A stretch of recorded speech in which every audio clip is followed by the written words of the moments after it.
कि पीस के पत्थर को तू मैदा कर, पीस के पत्थर को तू मैदा कर, हर मुश्किल को तू भेदा कर, हर मुश्किल को तू भेदा कर। अरे तूफानों से भी टकरा जाए तू, तूफानों से भी टकरा जाए तू, अपने अंदर इतना आत्मविश्वास पैदा कर, अपने अंदर इतना आत्मविश्वास पैदा कर।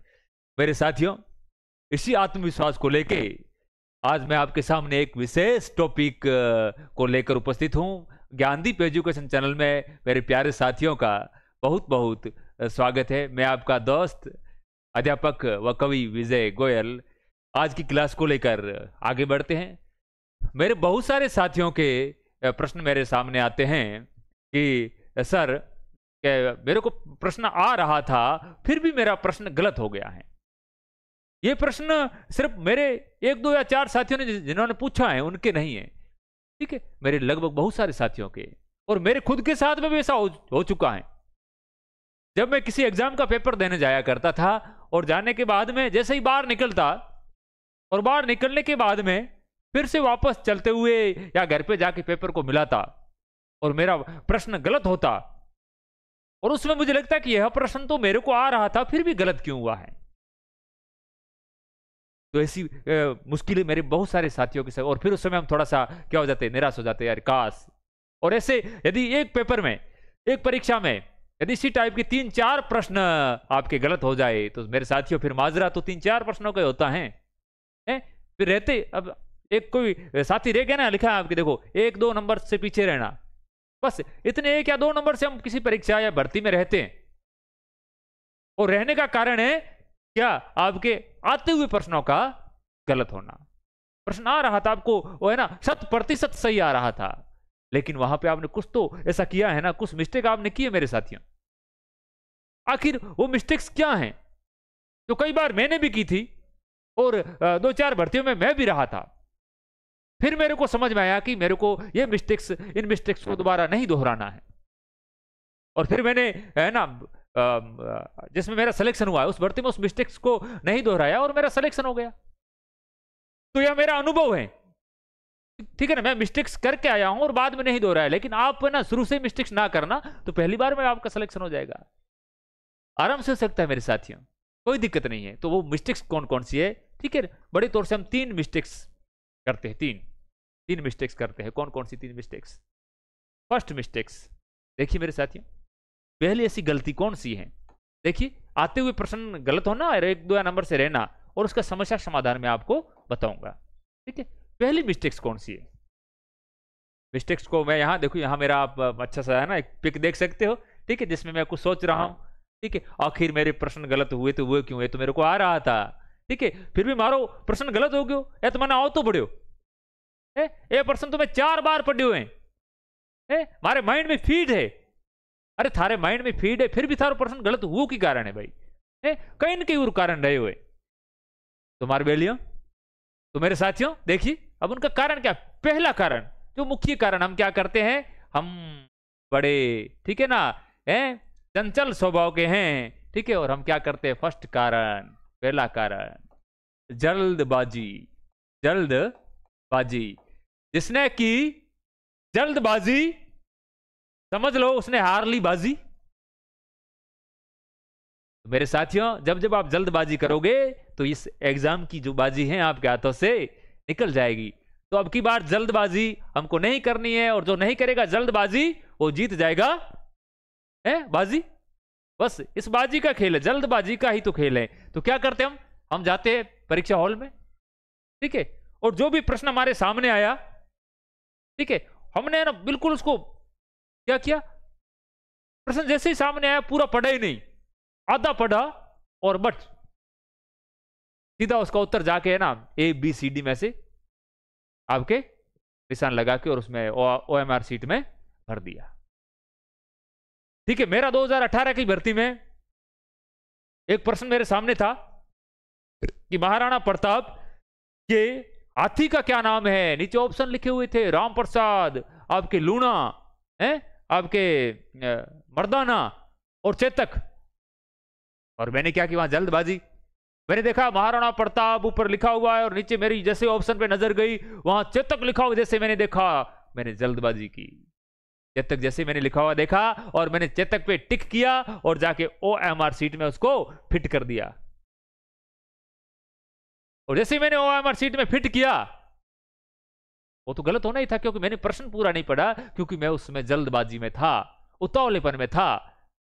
ठीक है, मुझे प्रश्न को पूरा पढ़ना चाहिए। तो मेरे साथियों, आप कभी भी परीक्षा हॉल में इसका समस्या समाधान नहीं कि जल्दबाजी ना करें, पहले पूरे प्रश्न को पढ़े, पूरा प्रश्न पीछे तक पढ़े, जब तक उसमें है ना है या है ये नहीं आ जाता, अंतिम छोर उसमें खड़ी पाई या जो प्रश्न पूछा गया प्रश्नवाचक चिन्ह नहीं आ जाता, वहां तक बिल्कुल है ना आप पैनी नजर से उस प्रश्न को पढ़िए।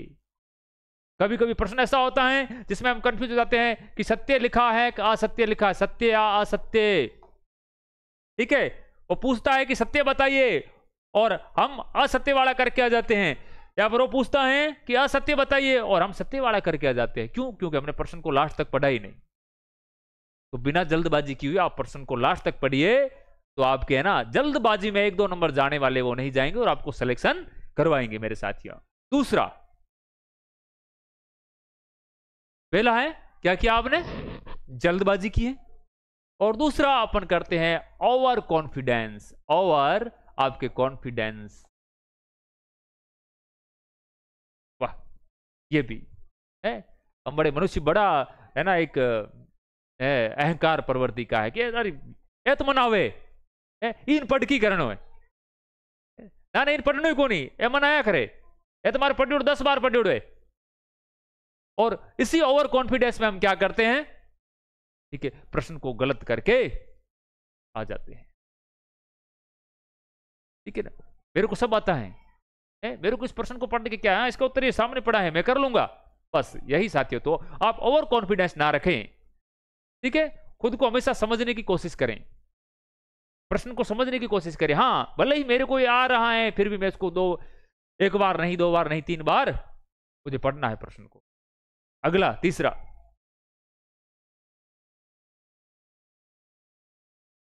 है मेरे साथियों, क्या आप जिस एग्जाम की परीक्षा देने जा रहे हो, रिवीजन का अभाव, अभ्यास का अभाव, अभ्यास का अभाव, ये बड़ी खतरनाक चीज है।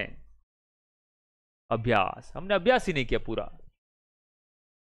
पूरा अभ्यास ही नहीं किया।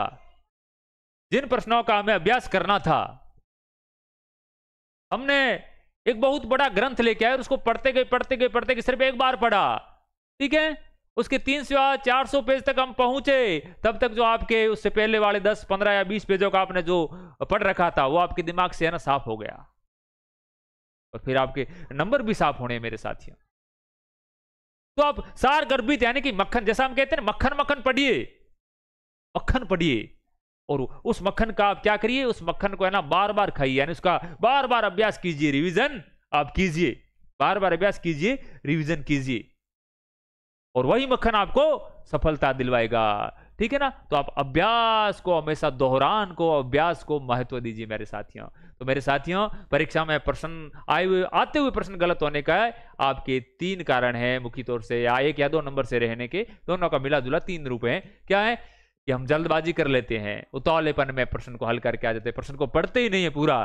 ठीक है, तो पूरा पढ़िए आप। ठीक है, दूसरा होता है ओवर कॉन्फिडेंस, हम है तो हम ही है, मेरे को सब कुछ आता है, मुझे प्रश्न को देके क्या करना है। नहीं, देखिए आप, एक बार नहीं 2 सिलेक्शन लेना है ना, तो उतावलापन या ओवर कॉन्फिडेंस फिर उस जगह काम नहीं आता मेरे साथियों।